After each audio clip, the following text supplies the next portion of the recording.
What's up guys, Grant with Quake LED here. We have another install video for you guys today.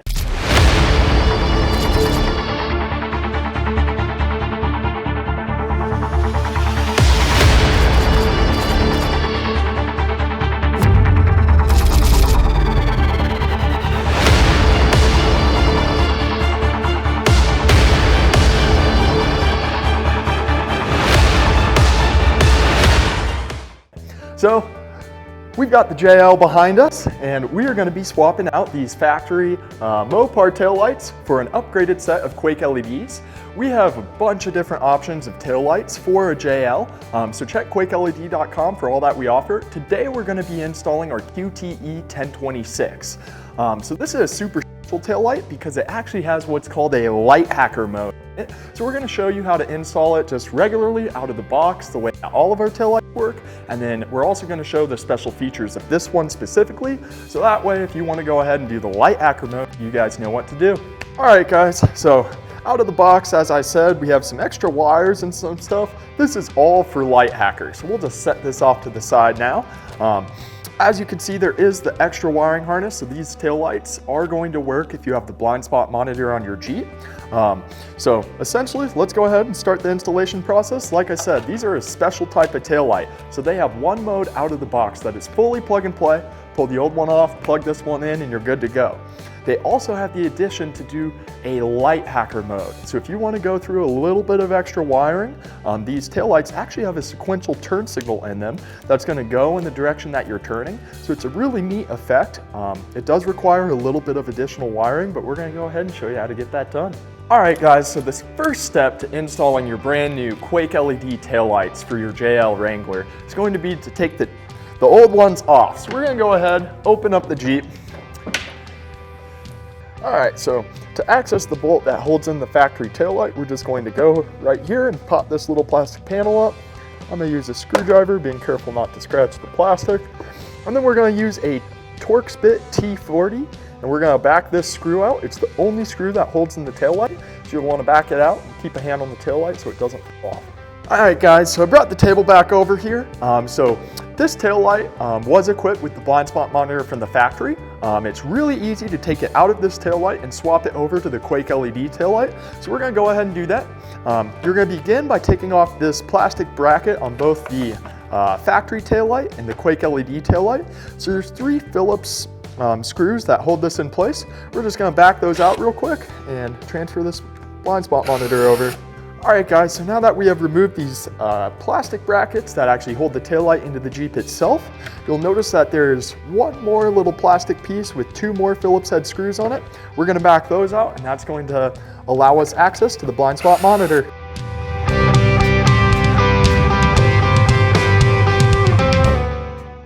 Alright guys, so once you have the taillight fully disassembled, you'll notice that this little bucket piece is just trying to lift straight on out of the taillight. So it doesn't get much more simple than that.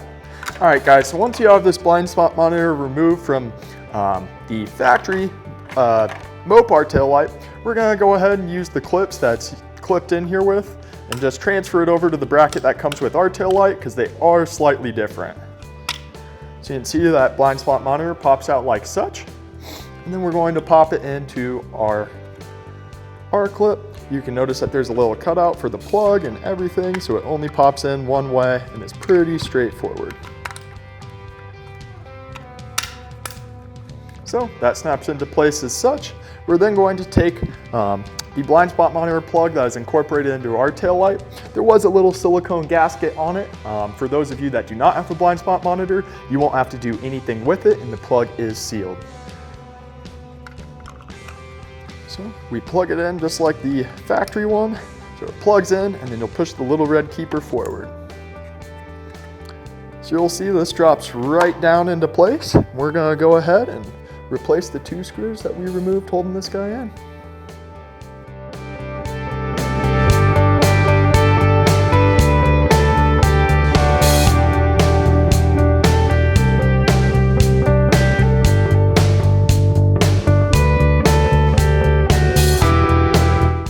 Alright, so don't pull a Grant. Make sure that you put this plastic piece back over the cover of the blind spot monitoring device, because that's actually what holds everything in place. So now that everything is indeed back together properly, we're going to put these screws down in here. There we go. That's the way that's supposed to work.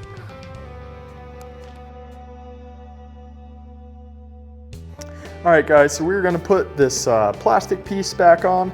It only goes in one direction, so throw it back on the light itself, replace the 3 Phillips screws, and we're about ready to throw this taillight in.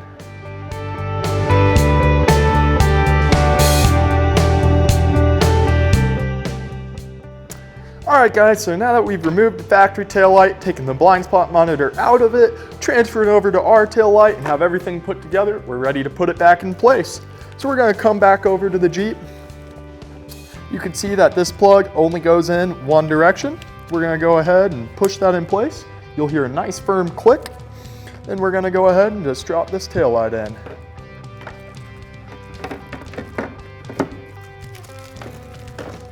And you will notice that there's a black plastic tab that lines everything up so it's nice and square. We're going to go back to the inside and take that T40 bit and tighten down that plastic screw, and then we can see how it looks.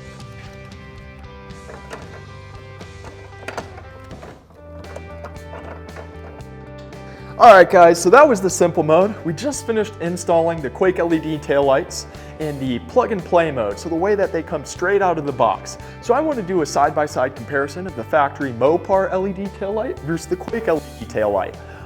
So pay attention, when I turn them on, they have a very fun startup animation that's super neat. So I'm gonna go turn on the daytime running lights. Ooh, I love it. It's so cool. So as you saw, it did a nice little startup animation and kind of had a spinning effect that went around the taillight. So this is running lights. So you can see you have a lot brighter running light. It's a lot cleaner looking of a halo, but then you also have the daytime running light that creates a mirrored effect and lots of depth going in. Definitely a big improvement in visibility. I'm gonna hit the brakes so you guys can see what those look like. So you can see a much brighter brake light compared to the factory LED package. So I'm gonna throw on the hazard so that they're flashing. Just such a better looking light in my opinion. All right, guys, so this is the way that this taillight is going to function in plug and play mode. Now, as I mentioned in the start of this video, there is a light hacker mode, and that's what all these other wires are. So let's see what that is all about. All right, guys, so now we're getting to the fun part of the video. So if you're still watching, you obviously want to set up the Quake LED taillights in light hacker mode, which activates a sequential amber turn signal that's going to go in the direction you're turning. So I have both of the taillights sitting here. I've pre-wired one up for light hacker, so that way we can do a side-by-side comparison. And one of them is the way that they come out of the box. So in order to set up for light hacker mode, essentially you've got a lot of extra stuff in the box. So you've got a tiny little sequential module. You've got a little plug here. This is actually going to plug into the third brake light, because when you do light hacker mode and you do a sequential turn signal, the Jeep was not set up factory to have an independent brake and turn signal, because on a Jeep, the turn signal is flashing brake. So we have to steal the turn signals from the front fender lights of the vehicle, and we're going to steal the brake light from the third brake light of the vehicle. So that's all these wires are. You're going to unplug your brake light connector, put this in place, run it to the taillights, and then same deal at the front. You're going to put this little plug in between your daytime running light and your fender, and then you're going to run that down the body of the Jeep to the taillight itself. You do have to wire in these little modules, so in order to do that, you're going to have to access the wires on the back of the taillight. So we're going to remove these 3 Phillips head screws. You'll have to remove these if you did transfer your blind spot monitor, regardless, so it's really not an extra step at all.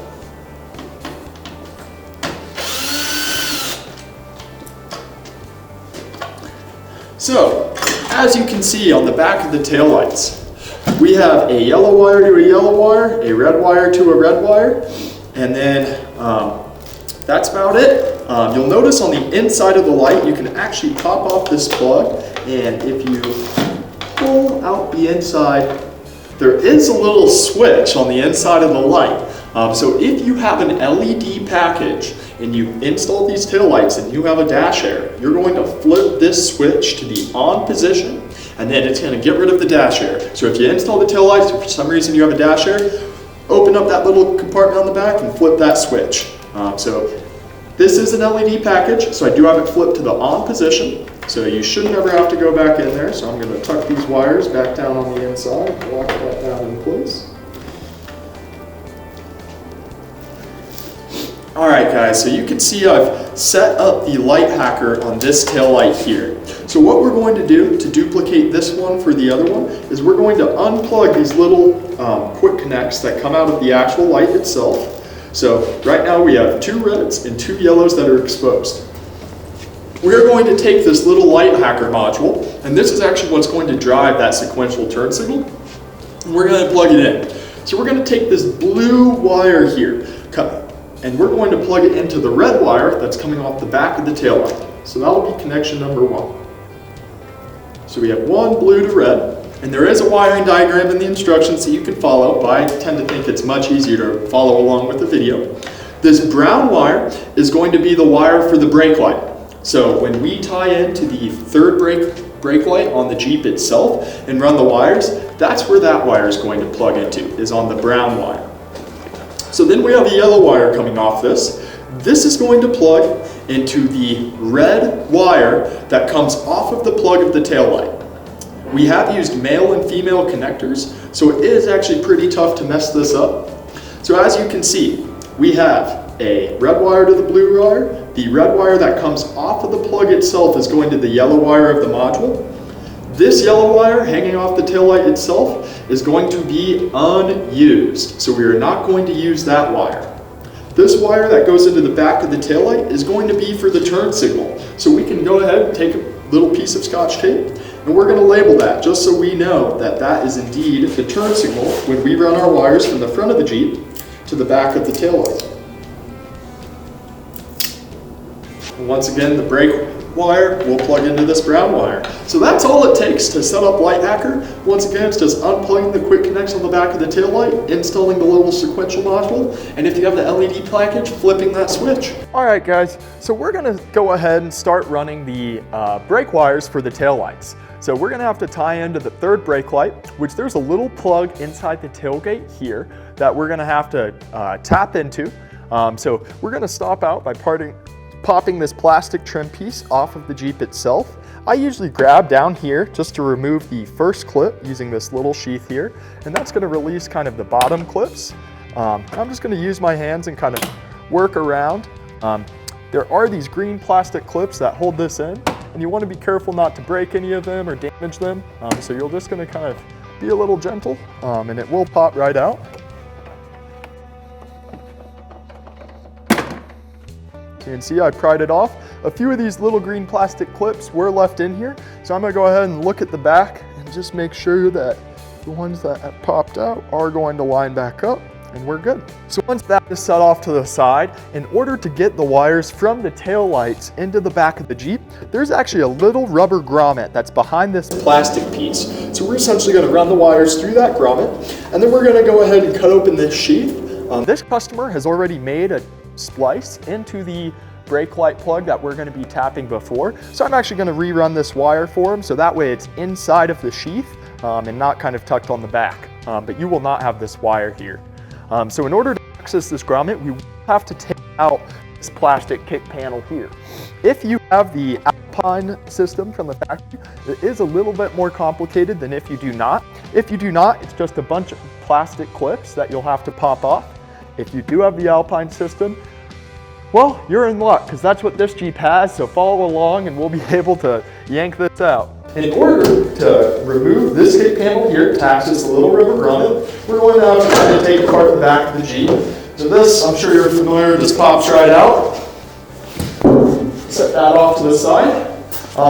We will have to remove this piece here. So there are little screws underneath each of these little plastic clips. So you can see, you can pop that little plastic tab, and then this is going to be a Torx.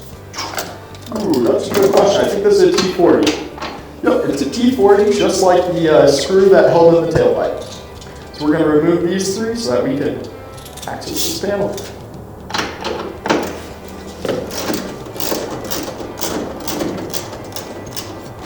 Alright, so once the D-rings have been removed with the T40, we're going to be able to remove this plastic piece. And as you can see, there were just little plastic tabs that go under this piece, which is why it needs to be removed. Set this off to the side. Alright, so now we can start unpopping this panel. There is one screw up in here that holds this on. I believe it's a T25, so I'm going to lower the seat. I'm going to hop in here. Alright guys, so I am back here in this Jeep. On the left side of this Alpine sub, there's a little cutout. It has a T20 Torx bit that holds this in place. I'm going to go ahead and line up to that and back out this screw, and we'll be able to rip this guy out. So that's the bolt right there. I'm going to set this off to the side in a safe spot. That way I don't lose it. And you can see I just literally grabbed it and it started to pop out. You will have to remove this plastic piece that actually holds the seat belt in. So as we pop it out, we'll go ahead and do that.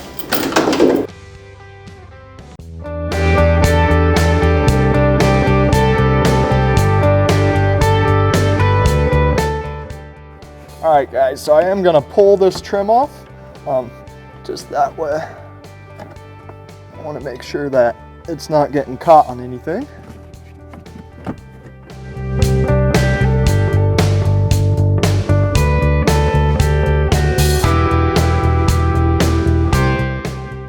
Alright guys, so once we've been gentle and popped all these clips off, you can see that this plastic trim piece does come right away. There is a plug right here, I don't know if you guys can see that runs to the subwoofer itself. There's a gray tab on the back of it, so we're going to push that down with our finger, pull it out, and this piece is free. Alright guys, so now that we have the rear kick panel removed and the tailgate kick panel removed, you can see all these plugs in here. So this little black plug is actually what we're going to be tying into for that third brake light. So I've taken the third brake light harness and I'm starting to untangle some of the wires. Essentially this plug, this was one of our prototypes. So this has been shortened down to just be about that long now.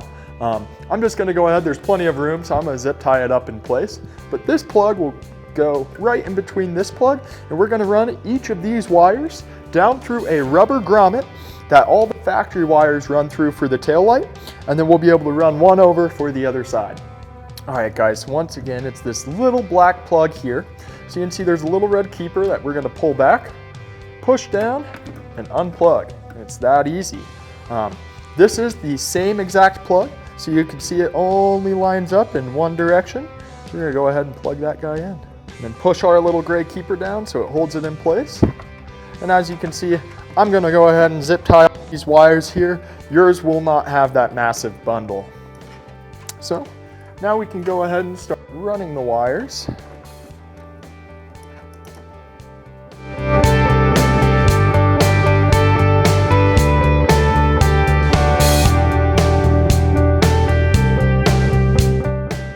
So you'll see that worked absolutely perfectly. So I've got one.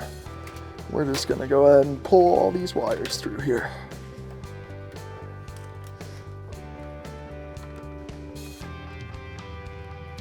Yep, so you can see I have everything nice and neat. So I'm going to go ahead and start buttoning this up. So I'm going to grab some zip ties and just clean everything up. All right guys, so we're back here once again. We've ran these wires nice and cleanly. We just got to follow the factory wiring harness and get them down into the grommet so that we can plug them into the back of the tail light. So I'm going to go ahead and use the handy dandy fish tape wire that we have pre-cut. I'm going to see if I can't snake that through this grommet without cutting it. We might have to put a little slice into it for some space. All right, so you can see I've put a little slit there. Putting a little cut there is going to be easier than unwrapping this heat shrink that came from the factory. And now we can go ahead and snake our wires through there. All right guys, so this is that brake wire here. You can see the factory wiring harness that runs all the way here. So we're essentially going to follow this harness on top of the frame rail and run this wire over to the other side.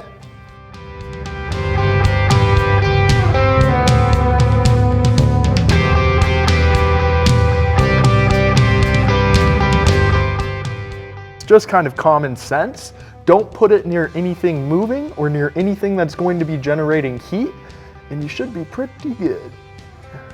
Sweet, so this is the brake wire for the side. So everything is fully ran. I'm gonna hop there with some zip ties and just zip tie up that wire. Guys, so pro tip on opening up a bag of zip ties, don't ever cut it at the top like this. Cut it in the side in a V form, because then you can get the zip ties out, but they won't be able to fall out of the tip of the bag. So don't do whatever the person that opened this did.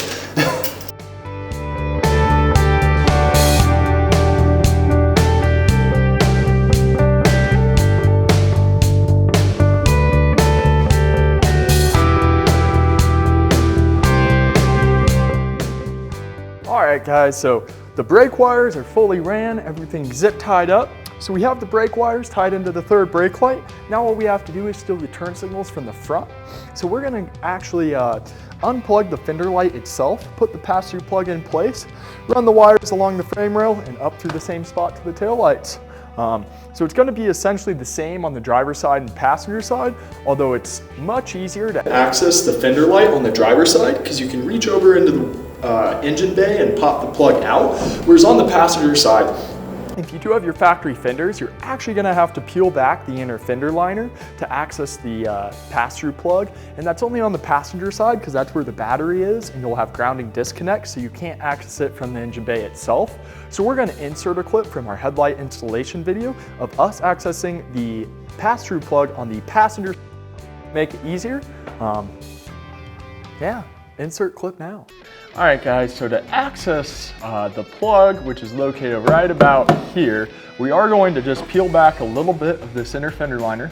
To do it, we're going to go ahead and start out by popping these two plastic clips down here, and we're essentially just going to remove the plastic clips as needed until we can get to that fender light. So there is one 10mm bolt up here that we might have to remove as well. So we're just going to go ahead and just kind of pop these guys off.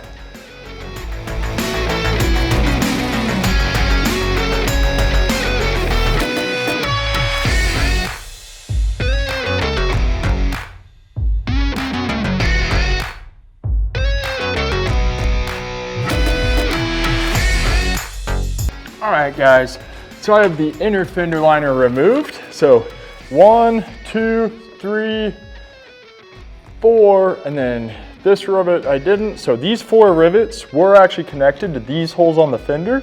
And so I was able to actually pop the fender holes off the back of the rivet so that you still have the look of the rivets in your fender. And you will be able to reuse those. And we can see that pass-through plug is hiding right there. Sweet. So we're going to go ahead and remove this plug by once again pulling back on this little red keeper, this little red lock pin, pushing down on the black tab and then pulling straight out. And you can see this is where the pass-through plug will go.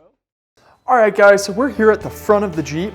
This Jeep does have our Quake LED chop kits on it, so accessing the fender plugs is pretty easy. Once again, we're going to insert footage of us accessing the fender plugs in one of our headlight installation videos. Alright guys, so this is the little flat pin fender light plug. So ours is a pass-through plug. So the way it works is it's just going to go in between the actual factory plug connector itself. Since he does have our headlights and a few other lights, we do have this pass-through plug already in here, but just disregard that.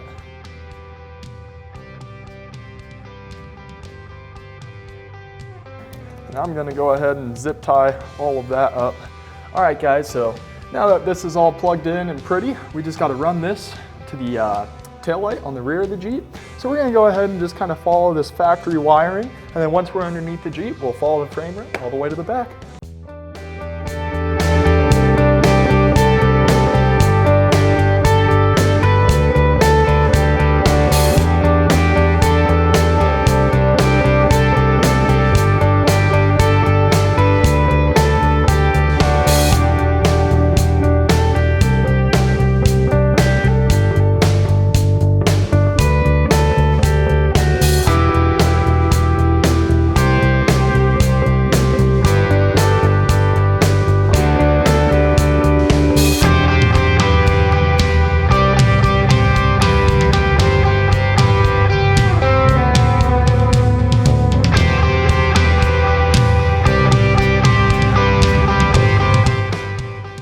Alright guys, so we'll recap. We've ran wires from the front daytime running lights to the rear.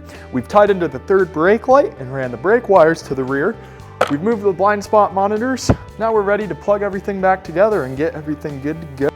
So come over here. We remember that the brake wire is the one with the red heat shrink on it. So I'm going to grab that, and once again we have our little sequential module here. We're going to plug the brake wire into the brown wire off of that module.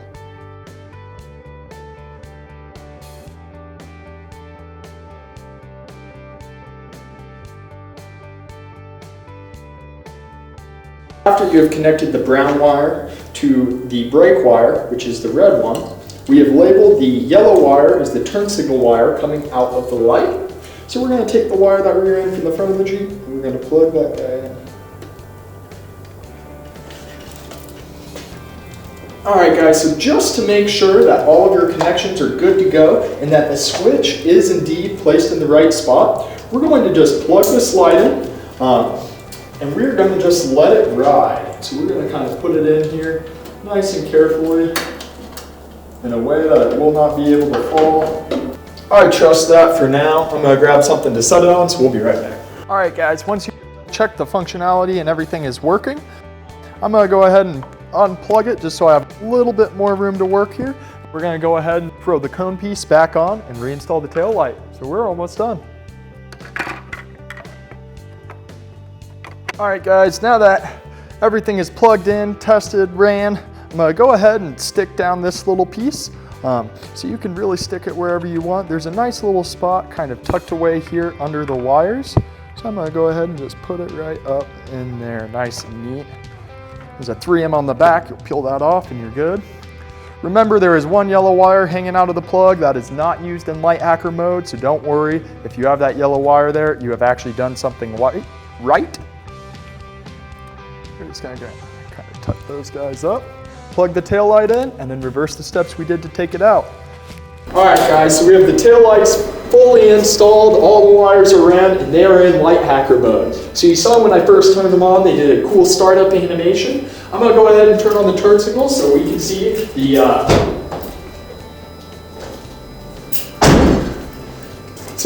the sequential turn signals in there. It's amber, it improves your visibility. There are studies done that saying that an amber turn signal on the back is better at catching people's attention because of the changing color than just a brighter red. So it's kind of the best of both worlds. And then the brakes as well are much brighter, so I'm going to go hit those for you.